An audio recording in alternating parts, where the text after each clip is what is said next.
Team India star batter KL Rahul Indian Premier League పై సంచలన వ్యాఖ్యలు చేశాడు. ఎప్పుడు మౌనంగా ఎంతో ఓర్పుగా కనిపించే కేఎల్ రాహుల్ తొలిసారి తనలో ఉన్న బాధను వ్యక్తం చేశాడు. గత కొన్నేళ్లుగా అతడు ఎంతో నరకాన్ని అనుభవించాడో బయటపెట్టాడు. పూర్ ఫామ్, ట్రోల్స్, ఐపీఎల్ కెప్టెన్సీల ప్రతి దానిపై తనలో దాగి ఉన్న విషయాలను బయట పెట్టేశాడు. కేఎల్ రాహుల్ 2022 నుంచి 24 వరకు తీవ్రంగా ట్రోల్స్ కు గురైన భారత క్రికెటర్. 2022లో స్పోర్ట్స్ హెర్నియాకు శస్త్రచికిత్స చేయించుకున్న తర్వాత అతడి ఆట తీరు ఘోరంగా మారింది. 2022లో జరిగిన ఆసియా కప్ లో ఫ్లాప్ అయ్యాడు. ఆ తర్వాత జరిగిన టీ20 ప్రపంచ కప్ లోను ఘోరంగా విఫలమయ్యాడు. వాస్తవానికి కోహ్లీ తర్వాత కెప్టెన్ రాహుల్ అవ్వాల్సిన వాడు, లేదంటే రోహిత్ శర్మ తర్వాతనైనా కెప్టెన్ అవ్వాల్సిన వాడు. కానీ పూర్ ఫామ్ తో పాటు ఐపీఎల్ కెప్టెన్సీ టెన్షన్, గాయాలు అతడికి నరకం చూపించాయి. ఇక తాజాగా అతడు ఐపీఎల్ కెప్టెన్సీ పై ఘాటు వ్యాఖ్యలు చేశాడు. ఐపీఎల్ లో కెప్టెన్ గా ఉండడం అంత సులభంగా ఉండదని అన్నాడు. 10 నెలల పాటు అంతర్జాతీయ క్రికెట్ ఆడడం ఒక ఎత్తు అయితే 2 నెలల పాటు జరిగే ఐపీఎల్ ఆడడం మరో ఎత్తు అని అన్నాడు. విఫలమైన ప్రతిసారి ఓనర్లకు సంజాయిషి ఇచ్చుకోవాల్సి ఉంటుందని అన్నాడు. ఇక కెప్టెన్ గా ఉంటూ జట్టు సరిగ్గా ఆడకపోతే ఆ కెప్టెన్ బాధ వర్ణనాతీతం అంటూ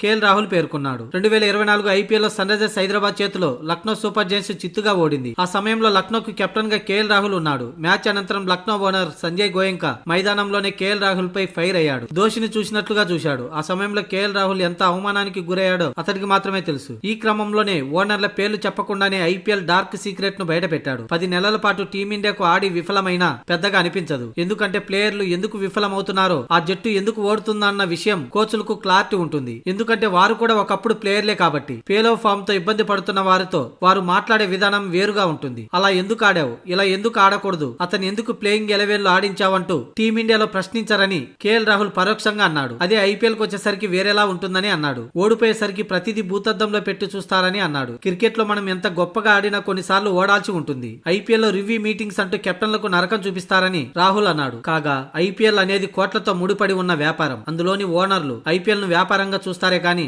ఆటగా చూడరు. రూపాయికి 10 రూపాయలు లాభం వచ్చిందా లేదా అని చూస్తారు. ప్రస్తుతానికైతే కేఎల్ రాహుల్ మాత్రమే బయటపడ్డాడు. ఇంకెందరు కేఎల్ రాహుల్ లాగా ఐపీఎల్ వల్ల అవమానాలు పొందారో కాలమే బయట పెట్టాలి.